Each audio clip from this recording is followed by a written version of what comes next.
Buenas noches, amigos televidentes, muy buenas noches. El Salvador, soy Sergio Méndez, bienvenidos a esto que se llama 8 en punto. Esta noche lo habíamos adelantado en nuestras redes sociales, tendremos la contraparte.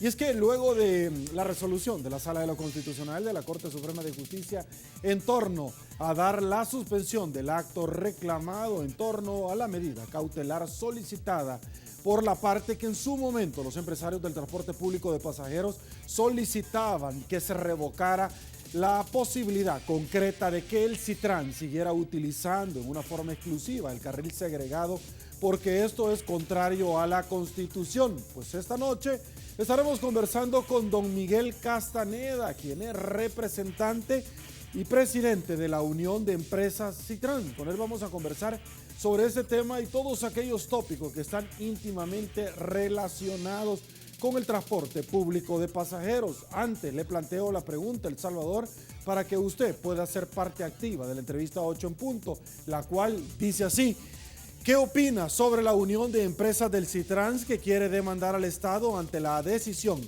de la Sala de lo Constitucional?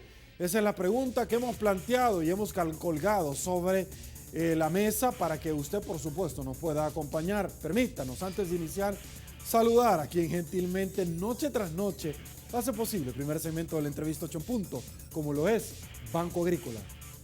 Y bueno, nos incorporamos, señores, a esta tribuna de entrevista. Y con gusto en el estudio le damos la bienvenida a don Miguel Castaneda, presidente de la Unión de Empresas Citran. Don Miguel, muy buenas Sergio, noches. buenas noches. Gracias por su tiempo, gracias por atender nuestro llamado. Gracias por la invitación, Sergio. Gracias a usted. Iniciamos rápidamente, El Salvador, por supuesto, presentándoles ya el tradicional collage de noticias que hemos articulado esta noche como punto de partida para efectos de ilustración, para que usted, por supuesto, pueda tener un panorama muy, pero muy global de lo que esta noche vamos a conversar con don Miguel Castaneda. Me desplazo, arrancamos, producción, dice así: Citran depende de nueva resolución de la Sala de la Corte Suprema de Justicia. Citran considera demandar al Estado ante liberación de carril exclusivo. Magistrado, Corte Suprema de Justicia, ministro de Obras Públicas, dijo que para el Citran no hubo una concesión. El mismo ministro lo dijo. Nelson García, sobre Citran: es un sistema seguro, ordenado, rápido y que requiere nuestro país. Transportistas denuncian que el viceministerio de Transporte utilizó a empleados para protestas. El 11 de mayo, José María Tojeira: no se han buscado soluciones con seriedad para el tráfico urbano en San Salvador. Un abogado en la conexión entre Alba Petróleos y el Citran esbozó un rotativo. Señores, esta semana partidos dejan solo al FMLN, que busca destituir a magistrados de la Corte. Fiscalía presentará pruebas contra Genaro Ramírez por supuesta administración fraudulenta. Camioneta de casa presidencial atropella y mata a mujer en el carril del Citran. Bueno, señores, nos incorporamos e iniciamos, don Miguel Castaneda, luego de conocer la resolución de la Sala de lo Constitucional en torno a la suspensión del acto reclamado, dar la medida cautelar de que no solamente el Citran ocupara este carril segregado. ¿Cuáles son sus valoraciones sobre esto, don Miguel? Por favor. En primer lugar, Sergio, la demanda hace 2 años fue de la utilización de que había una concesión y que por lo tanto estaba violentando el 120 de la Constitución, porque tenía que haber pasado dicha concesión, que no existe, por la Asamblea Legislativa, ya que el 120 dice que toda concesión debe pasar a licitación por la Asamblea Legislativa. En ese sentido, se argumenta el artículo 41 y el 43 de la Ley General de Transporte, Tránsito y Seguridad Vial, quien ordena, le toca dar los permisos de línea, y en ese sentido, así es como el Citran ha venido trabajando. Ahora bien, el hecho de que la medida cautelar a nosotros nos ha causado una incertidumbre jurídica, nos ha creado ya una pérdida de un 38-40% hoy en este momento, porque el BRT fue creado por la velocidad comercial. O sea, si tú en un país no puedes construir un metro, una aerovía, tenés que tropicalizar un modelaje de transporte que en realidad te llene los requisitos de una velocidad comercial para la gente, para el usuario, que no tiene acceso ni tan siquiera a una bicicleta, o desestimulas también el uso de carro por la accesibilidad al transporte masivo. La otra parte es la accesibilidad de estas capas sociales, como la gente, los discapacitados. En fin, creas una serie de situaciones que le vas dando vuelta a toda la satanización que ha existido del transporte público de pasajeros, y asumimos ese reto con Cipago y hemos venido trabajando desde esa época hacia acá, ya casi 7 años, lo que significa que no ha sido nada fácil trabajar con ellos. Hay que recordar el tiempo que hicimos de las pruebas pilotos, y también pedimos que los autobuses, porque los niveles de alcoholización y drogadicción en las estadísticas de la policía de tránsito pues eran más que manifiestas, y en ese sentido pedimos a la empresa fabricante de los autobuses en materia de chasis que se les incorporara un alcotest, que el autobús no arranca en la mañana si realmente el chofer, y ese tipo de tecnologías tenía toda una inversión de tiempo, de pasión, de idealizar un transporte diferente. Al instalarlo, trabajar y ya producirlo, instalarle la tarjeta prepago, hoy en día veníamos viendo cómo la demanda ha venido creciendo. Luego hicimos como punto nodal de unión la parte de alargarlo del MQ hasta El Salvador del Mundo por la misma demanda de los pasajeros. Como estamos monitoreando casi todos los días, con un informe de cuál es la demanda creciente que está teniendo. La demanda creciente se fincó precisamente en la velocidad comercial. La gente de Soyapango, que antes hacía hora 20, la traíamos hacia El Salvador del Mundo en 22 minutos. Un significado grande para la gente, tanto como para los empleadores también, que le llegaba mucho más rápido los trabajadores, y luego el regreso. Se estaba dando un nuevo fenómeno cultural muy impresionante en el transporte, que era el orden de entrar, de acceder a las estaciones del Citran. Ese era uno. La otra parte es la cantidad de discapacitados que estaban teniendo la oportunidad de accesar al Citran. También optamos por consumir un combustible un poco más caro que el tradicional, pero bajo en azufre, para ir acercando más amigable con el medio ambiente. Todas estas características denotan un reto de trabajo bastante grande. Hemos empleado más de 200 trabajadores directos, lo que implica casi 450 indirectos. Entonces, cuando tú estás trabajando en un modelaje de transporte como este, va acompañado de una visión social, y la visión social es precisamente todas las características de seguridad que tiene este transporte. Cuando se da la medida cautelar en el trayecto de estos 2 años que se presentó la demanda y que se estaba alegando que era inconstitucional algunos artículos de la Ley General de Transporte, Tránsito y Seguridad Vial, y que no se había pasado por la concesión, la explicación específica del 41 y 43 en materia de transporte es que el viceministerio de Transporte es el encargado de operar. Si fuese así, los 11,000 permisos que existen a nivel nacional tuviesen que haber pasado por la concesión de la Asamblea Legislativa en materia legal. Ok, permítame hacerle una pregunta antes de entrar en consideraciones de lo que usted acaba de señalar. ¿Qué pasó con el anuncio, don Miguel, que en su momento se conoció cuando el Citrans ya no iba más? ¿Qué sucedió? ¿Qué valoración hicieron para nuevamente volver a valorar, a determinar que el 11 de mayo iban nuevamente a circular las unidades? Yo siempre fui muy autocrítico en el desarrollo inicial. Algunos hablan de que el Citran tuvo problemas de diseño e inicio. creo que cuanto a su diseño como génesis y montar un modelaje de estas características, la parte neurálgica del modelaje de transporte es la velocidad comercial. ¿Por qué?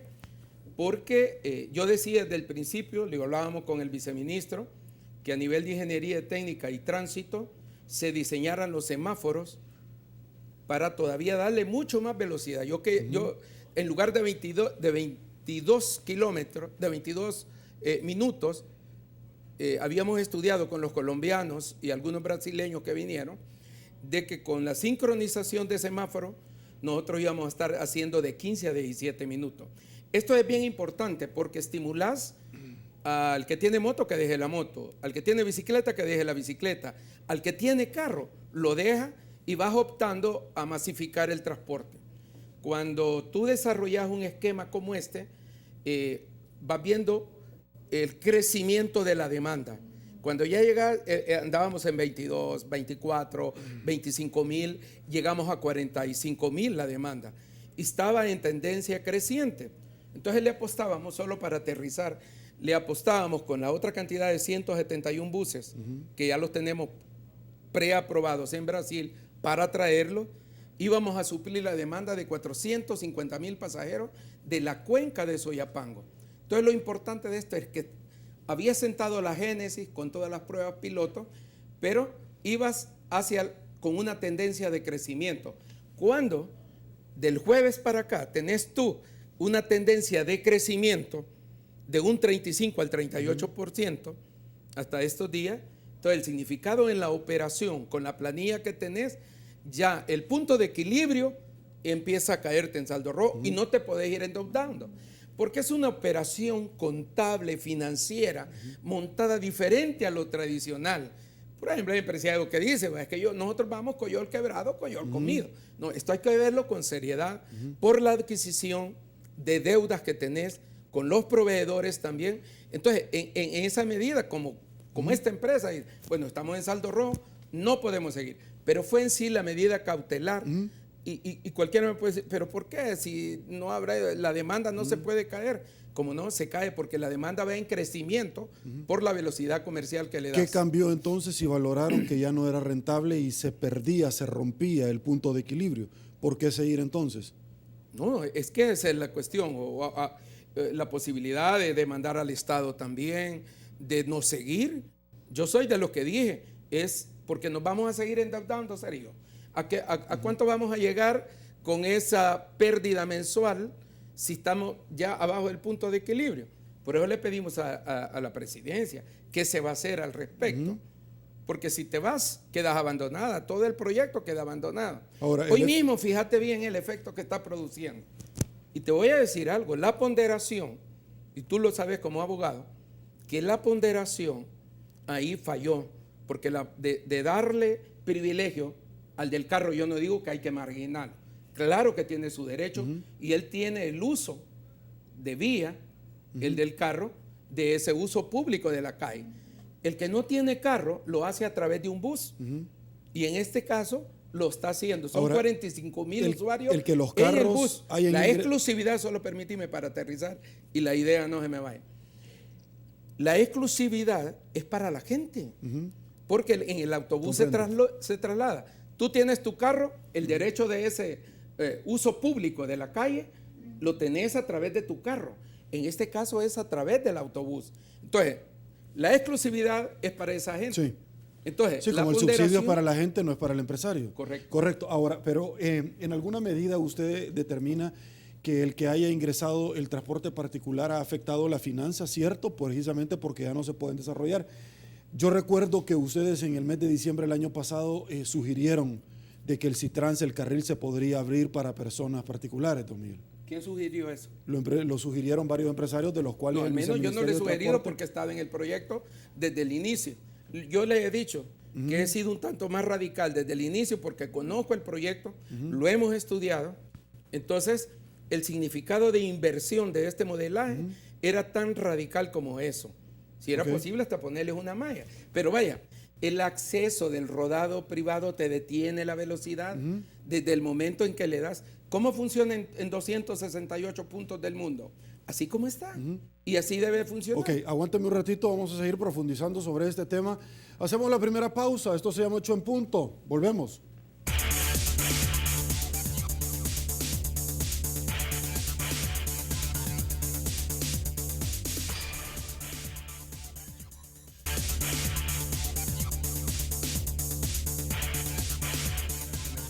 Estamos de regreso, mil gracias El Salvador. Tenemos muy buenos comentarios, uno de ellos es nuestro patrocinador.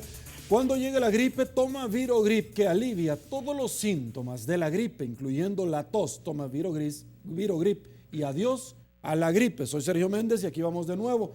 Don Miguel, vamos a ir puntualmente para aprovecharlo al máximo sobre ciertas respuestas que la población salvadoreña ha venido franqueando y que muchas personas que han venido analizando en esta tribuna de entrevista han esgrimido estos conceptos. La primera de ellos, don Miguel, es que todos los que han venido a esta entrevista han dicho al unísono de que un transporte en masa es justo, necesario, adecuado y preciso, pero también todos comulgan al unísono que se hicieron mal las cosas desde un inicio. Y le comento por qué. A mí me llama la atención cuando usted me señala, mire, en todos los permisos de línea tuvieron que haber pasado por la Asamblea Legislativa, porque ciertamente la potestad de dar este tipo de concesión le corresponde al Viceministerio de Transporte por medio de una norma secundaria, lo cual estamos de acuerdo, porque el permiso para que el Citrans o las placas pudieran circular es del Viceministerio de Transporte, pero no la vía. Lo que pasa, don Miguel, es que cuando nosotros... ¿No la vía qué, Sergio? No la vía para que la pueda utilizar la exclusividad. Y le comento por qué. Ciertamente el partido FMLN se ha quedado solo en una iniciativa. Yo he planteado sobre la mesa la posibilidad, bueno, miren, la sala no ha resuelto. ¿Por qué no lo pasan ahorita por medio de la Asamblea Legislativa, lo aprueban mañana y se acabó? Es decir, el hecho litigioso que está conociendo desaparece, por lo tanto ya se podría. Todos los partidos de derecha han dicho... Pero si no hay una concesión, tal como tú le dices, de la vía, no existe la concesión. O sea, la exclusividad, te lo vuelvo a repetir, vaya, en cuanto al uso del espacio público, que es la calle, vuelvo a reiterarlo, hablemoslo en la parte del uso. Es que la conceptualización que estamos, perdona que te haya interrumpido en la pregunta, pero para que no se me vaya la idea. Excelente. Si llegamos al uso de la calle, el rodado privado, que es tu carro, tenés un privilegio desde ya. El peatón, que tiene un derecho humano internacional, mundial, contemplado en las mismas Naciones Unidas, de la movilidad. Y la movilidad, ¿cómo la hace él? La puede hacer en tren, en un subterráneo, en una aerovía, etcétera. En este caso lo está haciendo a través de un BRT. Tenés que utilizar un medio. Correcto. Y ese nosotros lo pusimos, el medio, que es el Citran, es el bus, el articulado, la oruga. En ese se movilizan esos pasajeros.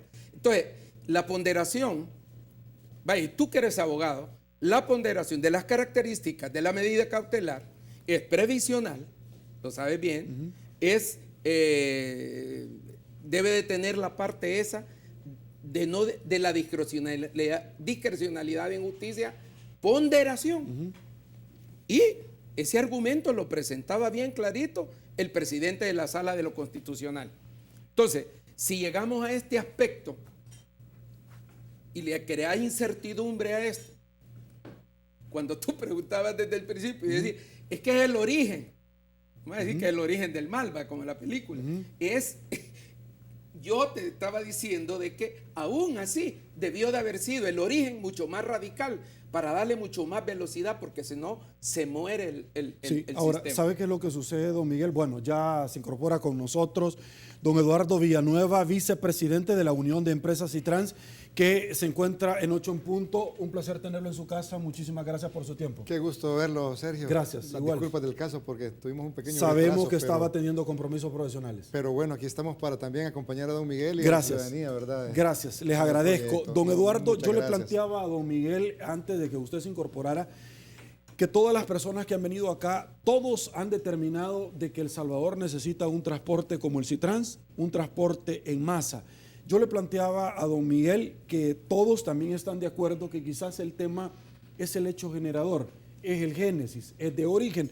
Y cuando le planteaba que la concesión del permiso, la placa, la da el Viceministerio de Transporte por una ley secundaria, pero el tema de concesión lo entrega, o de exclusividad lo entrega la Asamblea. Y le planteo por qué. Usted no me va a dejar mentir. El CITRANS lo planteó en 1996 el Partido Arena. Y usted recordará precisamente donde mira, los buses oruga, los articulados. Hace buena memoria, Okay. Acordate que Okay. primero vino, y tú estuviste en el transporte. Sí, por eso estoy hablando con te propiedad, estoy diciendo, hablando. para llevarle a la población la realidad, Okay. porque a veces se tergiversan una serie de cuestiones, y no quiero caer en la política, quien lo hizo no es ese mi fin, pero el proyecto Tajal que vino, lo que pasa, Sergio, que todos los proyectos los han ido archivando. Sí, de Plamatur. Archivando, Plamatrans. Sí. Y luego, entonces, realmente a nadie le voy a dar el regalo. Esto ha sido una serie de trabajos. Sí, fue una empresa israelita. Ajá, y nace precisamente de la integración entre gobierno y sector, Sí. y creamos Ipago. ¿Me entendés? Entonces, todo ese procedimiento, Correcto. ya, fíjate que en el país, las críticas, mira que se bus echa humo, Sí. que maltratan a la gente, que violaron a una señora, etcétera, etcétera. Que mira que los niveles de accidentabilidad. Entonces, tú cargándote Sí. con esa crítica, Perfecto. tenías que crear y desarrollar un modelaje propio para El Salvador. Y estoy de con acuerdo. sus condiciones. Y estoy de acuerdo. ¿Ya? Pero eso pasa por la parte de voluntad política. Correcto. Ahora precisamente retomo eso, ya que usted lo acaba de decir. En aquel entonces el Partido Arena propuso precisamente el tema algo similar al bus arugo articulado, Fue desfinado etcétera. Valiente. Correcto. ¿Te acordás que puso con mi amigo Polanco que estuvieron Sí. una aerovía que con Sí. mano en llave? Sí. Hubiese sido genial. Hubiera sido pero no se espectacular en la hizo. administración del presidente Hoy se ha hecho Armando algo. Calderón Sol. Esa es la diferencia. Yo me recuerdo, correcto. Ahora se hace, pero en aquel entonces no se hizo porque ciertamente Arena no tenía los votos del FMLN para pasar una concesión de esta naturaleza. Número uno. Número dos, entonces llegamos al punto que es una concesión. Pero más allá de eso, a mí lo que me llama la atención es que cuando planteamos un tema del CITRANS, se queda solo el partido FMLN por una simple y sencilla razón, porque lo plantea la oposición y dice, no es posible que el FMLN planteaba que en la administración del señor Flores, en el caso Selenel, no pasó por la asamblea, pero ahora dice que el CITRANS no tuvo que haber pasado. Su opinión, por favor. Bueno, buenas noches. Buenas Primero. noches, un placer. Perdón la bienvenida, pero hay que ponerlo al día. No, me van a poner el día rápidamente. No, pues primero pues decirle, Sergio, que nosotros pues somos respetuosos del Estado de Derecho. Por ahí vamos a conversar. Nosotros, como bien lo dice don Miguel, lo que tenemos es una concesión de transporte como la que tienen todos los empresarios de transporte, y lo que se hizo con esa concesión o con ese permiso de línea o con esa operación ha sido básicamente cambiarle las características de los autobuses, su frecuencia, su plan operacional y todo lo demás. En ningún documento formal que tenga la Unión de Empresas con el Viceministerio de Transporte dice que tenemos concesionada la vía. Y esto quiero tratar de dejarlo claro porque al final de la jornada nosotros hemos estado trabajando e invirtiendo en el país, trayendo los autobuses, el sistema de recaudo y todo lo que se ha hecho en función de una normativa legal, una forma de hacer las cosas, una operatividad de negocio. Y en ese sentido, pues, si las reglas del juego en el momento que hicimos las inversiones eran, según el Viceministerio de Transporte, que era una concesión de transporte como la que se le ha dado a todos los empresarios de transporte, nosotros somos uno más que tenemos la responsabilidad de pasar por ese corredor y también salir del corredor, porque también salimos del corredor y llegamos hasta Salvador del Mundo y no pasamos por estaciones especiales. Y con correcta razón, las personas que piensan que no se ha hecho correctamente, como una democracia, tienen el derecho de ir a la Corte Suprema de Justicia y plantear sus argumentos técnicos, económicos, comerciales.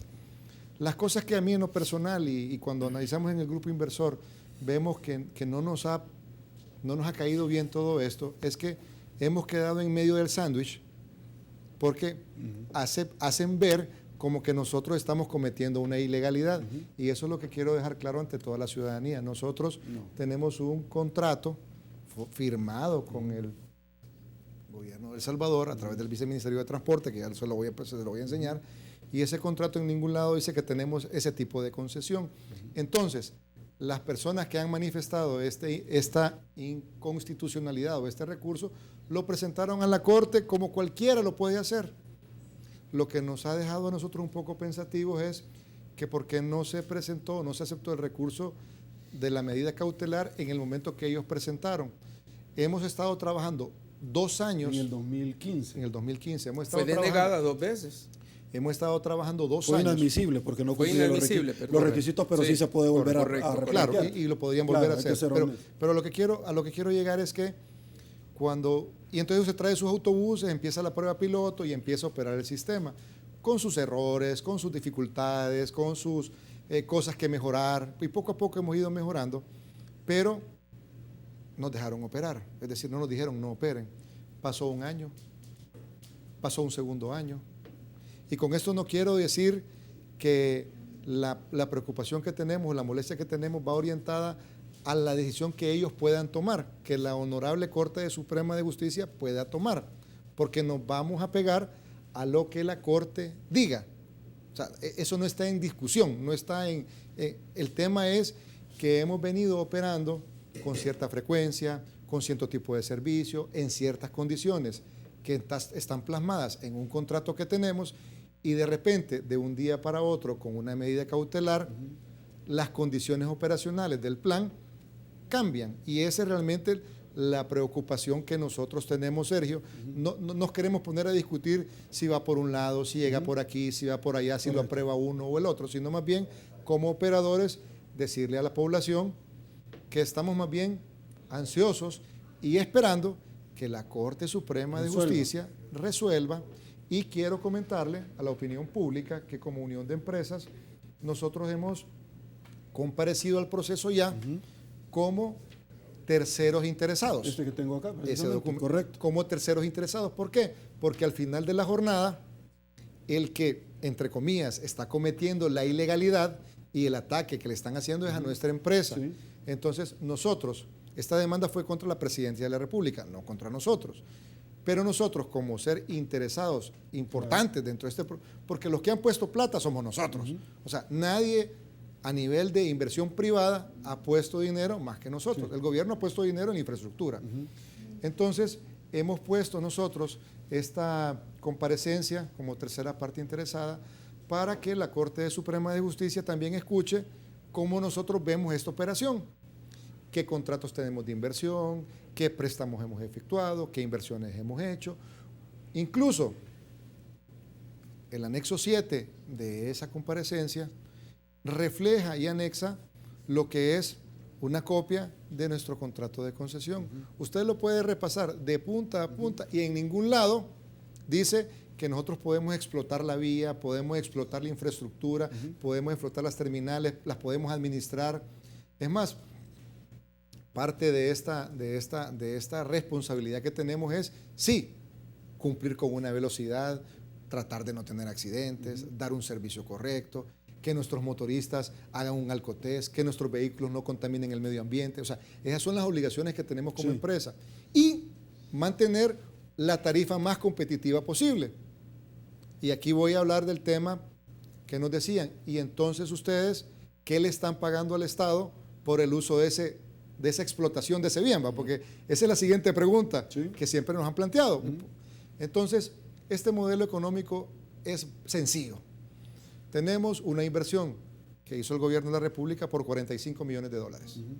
Tenemos una inversión que se ha hecho entre el sistema de recaudo, autobuses, etcétera, de aproximadamente en este momento 40 y pico millones de dólares, y ya están aprobados otros 40 millones de dólares. Aquí está el contrato de crédito que tenemos firmado ya en Brasil para la venida de los buses adicionales. Entonces nos vamos a quedar que está parado ahorita, que está parado por esta resolución de marco legal, de esta seguridad jurídica de la que estamos hablando. Entonces, si tenemos una inversión en flota de 50 millones de dólares y tenemos una inversión en infraestructura de más o menos 45, 50 millones de dólares, y por operar el carril y por dar el servicio de transporte cobramos 33 centavos, si el gobierno nos hubiera dicho o la normativa nos hubiera dicho, miren señores, paguen por esa infraestructura, más o menos, si son montos similares en un periodo similar de operación, significaría entonces que ese costo fijo se le tiene que cargar a la inversión del proyecto. Ese costo fijo de inversión del proyecto se tendría que diluir en la tarifa. Entonces la tarifa para el usuario no serían 33 centavos, probablemente serían 60. Y si usted se recuerda, Sergio, allá hace 2 años, 2 años y medio, cuando se lanzó la tarifa, se hablaba, la especulación era una tarifa de $1. ¿Se recuerda? Correcto. ¿Cuántos vinieron aquí a sentarse a decir claro, que 50 centavos, que 80 centavos, que 90 centavos?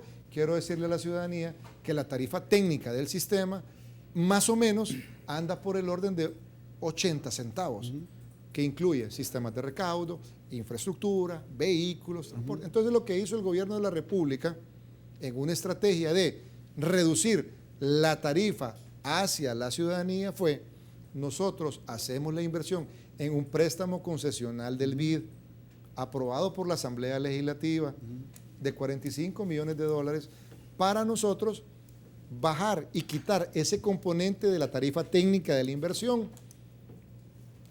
Y el operador se va a enfocar ¿en qué? En mover a las personas del punto A al punto B de la manera eficiente, correcta, etc. Perfecto. Y por eso usted cobra 33 centavos. Entonces, efectivamente, si la Asamblea Legislativa o la decisión de la Corte o la institución que tenga que tomar la decisión dice el concesionario tiene que pagar por la vía, eso va a impactar directamente en la tarifa. Entonces, aquí se define cuál es el mejor concepto de inversión. ¿Qué pasaría, Eduardo, en el caso hipotético? Es complicado por cuanto tenemos nosotros la opinión que se vierte en su momento del fiscal general de la República, quien dice es inconstitucional, porque la sala le manda a oír opinión, no al fiscal de la Corte, sino que al fiscal general. Y esto va encaminado inequívocamente como abogado a una resolución en sentido negativo para sus intereses. Sí. Usted ya lo ha dicho, miren, indistintamente de eso, nosotros vamos a acatar. Es que eso no está en tela de juicio. El tema es qué es lo que va a suceder. ¿Van a seguir operando? ¿Van a estimular a los partidos? Pueden el día de mañana, yo le decía anteriormente a don Miguel, mire, si esto el día de mañana conversan, hablan, lo aprueban en la Asamblea y se acabó. El hecho litigioso ya no tiene razón de ser la demanda. Es decir, ¿qué han conversado sobre los este siguientes tema? pasos? Por favor. Sí, claro, con gusto. Mire, primero quiero decirle que en este momento estamos en una fase de evaluación del sistema, porque hay que medir primero los impactos de esta medida. Rápidamente le puedo decir, tenemos un impacto directo en caída de demanda. Estábamos llegando a aproximadamente, aquí están, ahí puede ver en el modelo. Porque ya no son tan rápidos como antes. Claro, entonces usted puede ver que hemos tenido una caída de demanda aproximada de 28% en el ingreso promedio que tiene la operación. Ok, acá don Miguel lo va a mostrar para que nosotros, perfecto, lo vamos a compartir, por favor. Sí, entonces quería clarificarles que lo que hemos hecho nosotros es medir la última semana promedio para determinar cuántos pasajeros movíamos en un jueves promedio, en un viernes promedio, en un sábado promedio, en un domingo, en un lunes, martes, etcétera, y sacamos el día de la última semana de operación que tenemos. Y pueden ver ustedes que hemos tenido una caída promedio en la curva de abajo de aproximadamente 28% de nuestros pasajeros. Eso equivale en promedio diario de más o menos 12,000 pasajeros día. 12,000 pasajeros por 33 centavos de dólar, más o menos estamos hablando de 4,000 y pico de dólares diarios menos de ingreso. Entonces, si usted tiene una empresa que tiene un ingreso promedio de X y de un día para otro se le cae el ingreso un 28%, automáticamente usted tiene que empezar a revisar si sale o no sale con sus productos. A eso le vamos a agregar un segundo factor, que al no tener un carril segregado, los autobuses pasan más tiempo en ralentí. Es decir, estamos hablando de $4,000 por día, multiplicado por 30 días aproximadamente, porque es fluctuante, $120,000. Fácilmente podemos llegar a una caída de ventas de $120,000 al mes. Ese es un tema que ataca la curva desde el punto de vista financiero del lado del ingreso. Ahora vamos a la curva del costo. Al tener usted tanto tiempo los autobuses en ralentí, ese es el concepto técnico, pero para que la ciudadanía me comprenda es que lo tenga en neutral, que lo tenga estacionado, consumiendo combustible sin moverse porque está en cola, tenemos un incremento de aproximadamente un 15% en el consumo de combustible. Y es lo que le sucede a todos los salvadoreños en Trabazón Cuando hacemos durante todos los días en este país. En todos lados. Entonces, la sociedad en general, y en este caso la flota de transporte, que antes era más eficiente a nivel de consumo de combustible, se viene y se le sube a usted el 15% del costo. Nuestro combustible es el combustible de 50 partes por millón de azufre, no es el combustible. Entonces tiene 25 centavos más de costo del combustible tradicional. Tiene, además de tener un combustible caro por cumplimiento de normativa ambiental, adicionalmente a eso, que gasta más combustible en kilómetros en vacío, tiene un incremento de costo de un 15%. Se le cae un 28% el ingreso y el combustible, que representa el 60% de los costos variables, un incremento del 15%, empezamos a encontrarnos en ambas gráficas. Entonces, nosotros como empresa responsable, que llevamos contabilidades y todo, encontramos de que va a llegar un momento que va a ser insostenible operar con 33 centavos el sistema de transporte. Ok, hacemos otra pausa, ya regresamos.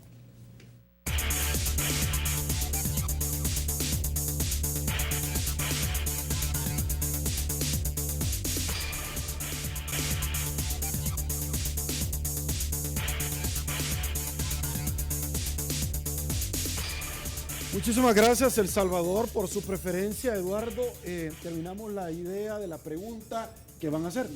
Bueno, luego de hacer todas estas mediciones que yo le explicaba, definitivamente la compañía empieza entonces a perder su rentabilidad y sobre todo su sostenibilidad.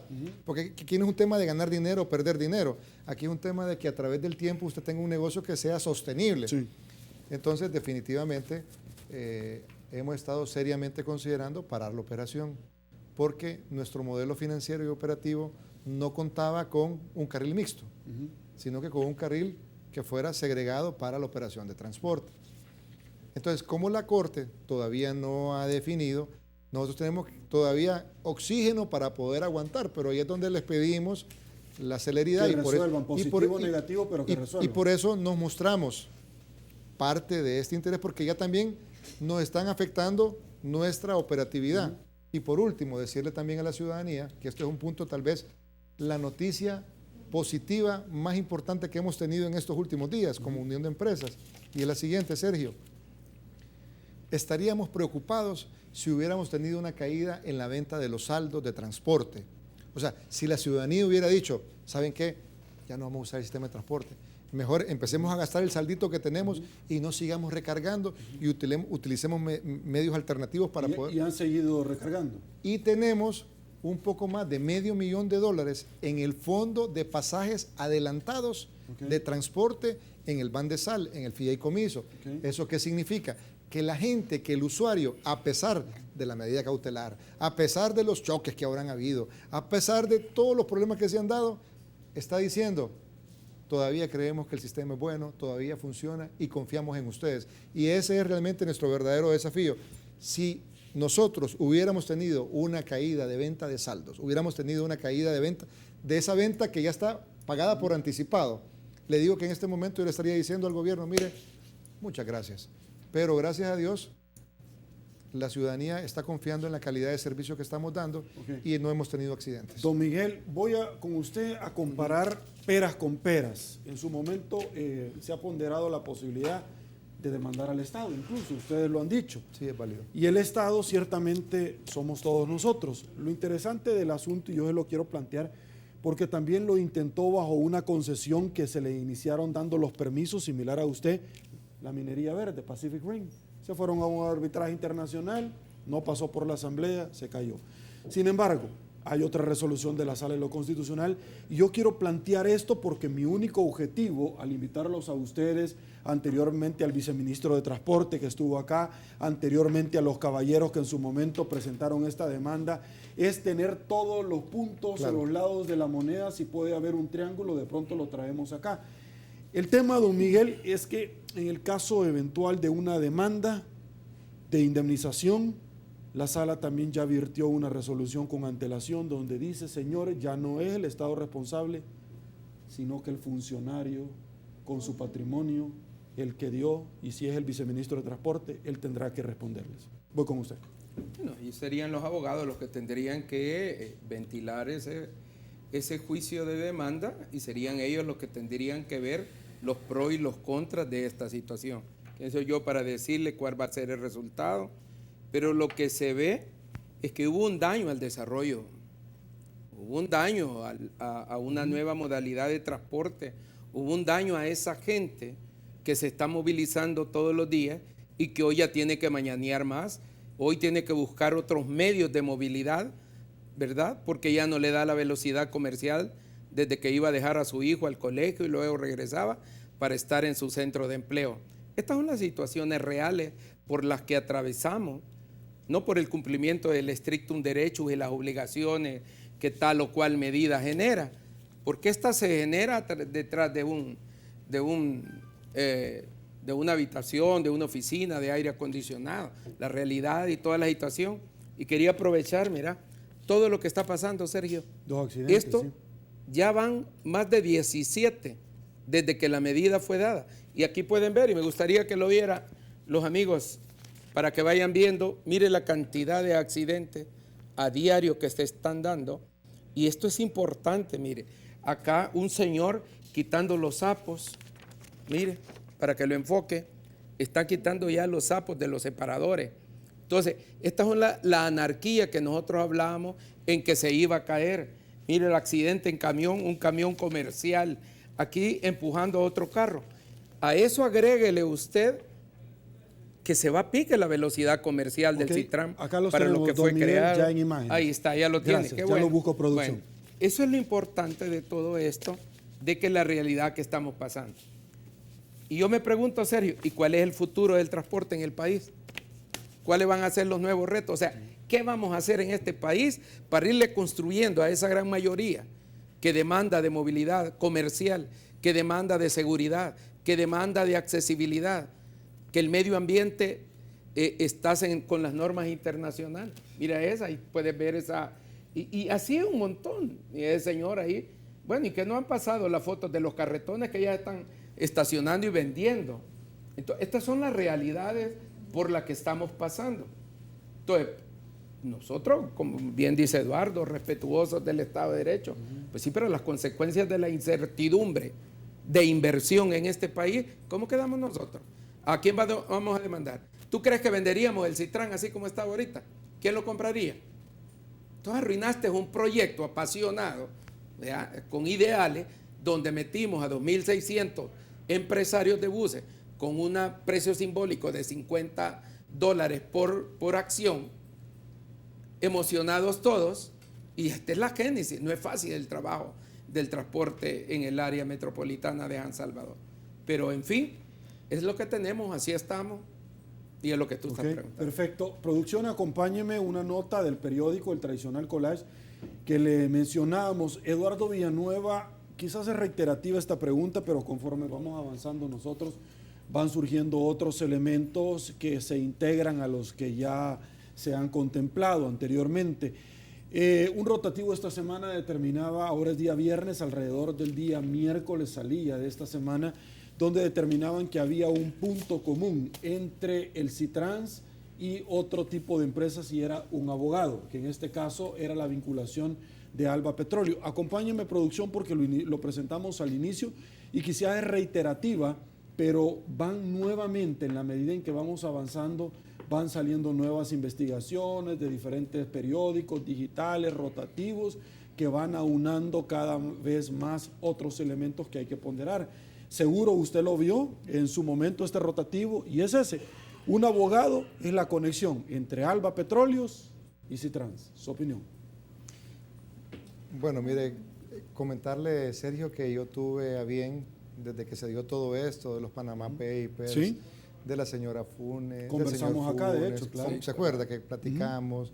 Platicamos de las vinculaciones, platicamos de las empresas en Panamá, en Uruguay, platicamos de las empresas. Y si usted se fija, realmente no vienen elementos nuevos dentro de esta discusión. Un refrito. Nosotros hemos ido a cada uno de los medios, hemos tenido, y gracias a usted también, porque nos dio la gentileza en su momento de que viéramos papeles y discutiéramos sobre el tema, y decirle a la ciudadanía que nosotros lo único que tenemos, y ya lo aclaré en su momento, el día 20, no me recuerdo, 25, 28 de mayo del 2015, en 2 páginas, en uno de los periódicos más importantes, que fue el que emitió esa opinión, hice yo la aclaración sobre la relación que teníamos en su momento como operador de recaudo, no como Citrans, como operador de recaudo en un crédito que teníamos con Petrocaribe. Yo lo explicé, lo aclaré, lo definí y se lo di en exclusiva a ese medio de comunicación. Entonces, seguir en lo mismo, seguir mezclando, enredando temas, ahora la cautelar, después ahora va a aparecer otro tema. Yo creo que está perfectamente clarificado ante la ciudadanía ese tema. De hecho, estamos buscando una reunión de nuevo con el medio para volver a aclarar que no estamos cometiendo ningún ilícito y ni que Alba Petróleo es el dueño de Citrans o que tiene una relación con nosotros. Nosotros, como bien lo dijimos, la unión de empresas está integrada por 3 empresas. Cipago, representada por don Miguel y con todos los agremiados a Cipago, Subes, su servidor y los inversionistas que estamos en Subes, que somos los mismos inversionistas que están en Uruguay, en Panamá. Hemos presentado todos los documentos que somos las mismas personas, y Sino 29, el operador más grande BRT. Entonces, no hay ninguna relación o vinculación con este grupo empresarial. Y decirle, Sergio, que esto nada más viene como a agregar más elementos en esta campaña que al final se traduce nada más en desinformación. Yo he tenido esa voluntad de ir a los medios y clarificar esos temas y créame que no hemos hecho ninguna ilegalidad, al contrario, lo que estamos haciendo es un esfuerzo y con resultados presentarle a la ciudadanía modernización de transporte. Perfecto, vamos a hacer otra pausa en 8 en punto, regreso con usted para conversar siempre en esta misma línea de otros elementos de los cuales la población salvadoreña también ha estado preguntando en las diferentes redes sociales. Completamente en vivo, usted nos puede sintonizar, 8 en punto, señores, no hay fronteras. Usted simple y sencillamente ingresa a Facebook, 8 en punto, y en tiempo real en línea. Usted puede disfrutar y ser parte de esta entrevista. Pausa, volvemos.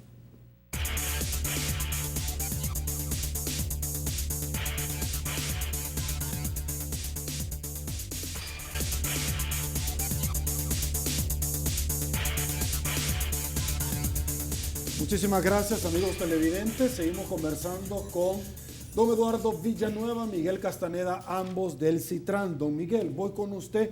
Son 2 argumentos prácticamente los cuales sintetiza la demanda o en alguna medida los argumentos que han planteado acá aquellas personas que quieren dejar sin efecto la posibilidad de este transporte que hoy por hoy se llama Citrans y que el día de mañana podría tener cualquier denominación, cualquier nombre. Y una de ellas es, ya conversamos sobre el tema de la concesión, pero adicionalmente para que Subes pudiera obtener esta ponderación, no se llevó a licitación. Otro de los elementos, su opinión. Cuando nosotros formamos Cipago, que fue después de la tradicional confrontación permanente entre sector y gobierno, de un chauvinismo rayado, entramos en el entendimiento y la comprensión. Nada fácil cambiar esos viejos paradigmas del sector transporte a un entendimiento ya de pasar de propietario individual a un propietario accionario. No fue nada fácil. Fue así como tuvimos la visita de Indra, que manejó también el sistema electoral del tribunal. Tuvimos la visita de Prodata de Brasil. Con Sonda hubo una intención de Chile.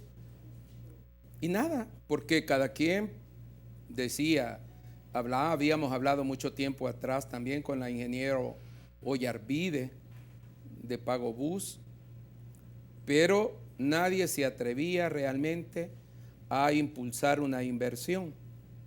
Fue así como cuando conocimos con Sube, que Sube empezó a decirnos de que sí se atrevía a hacer la inversión y todo, porque había que instalar toda la tecnología del software.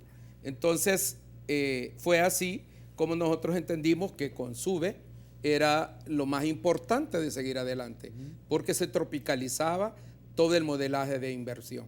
Y aquí está, por el tiempo, para que te explique un poco Eduardo, que es de SUBE también, Eduardo, para por que da ese entendimiento que se dio. Sí, nosotros participamos en este concurso privado porque realmente fue un concurso privado, no era una licitación pública porque Sipago es una empresa privada y ellos tuvieron a bien confiar en nosotros.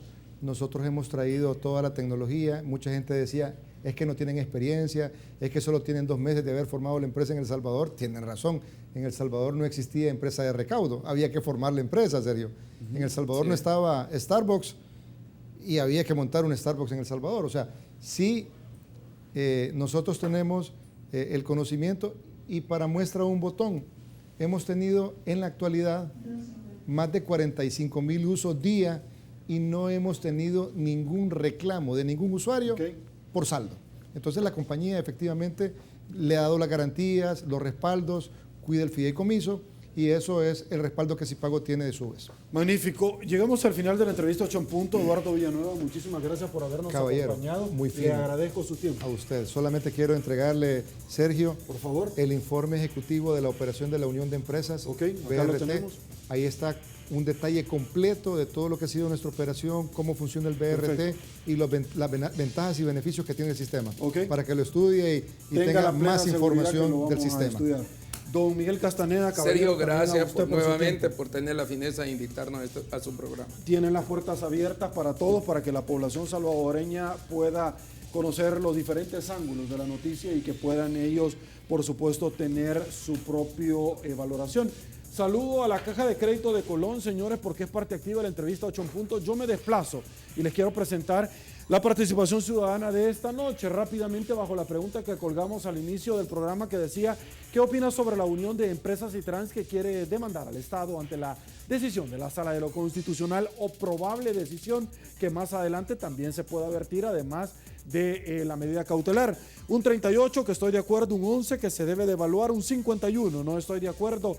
Siga participando porque 8 en punto no duerme. A continuación se viene Olimpia 33 Todo Deportes, será hasta una nueva oportunidad. Soy Sergio Méndez, así están las cosas hoy por hoy en nuestro país. Si le gustó la entrevista, comente la mañana. Será hasta mañana, que descanse y una vez más, que el Señor nos bendiga a todos.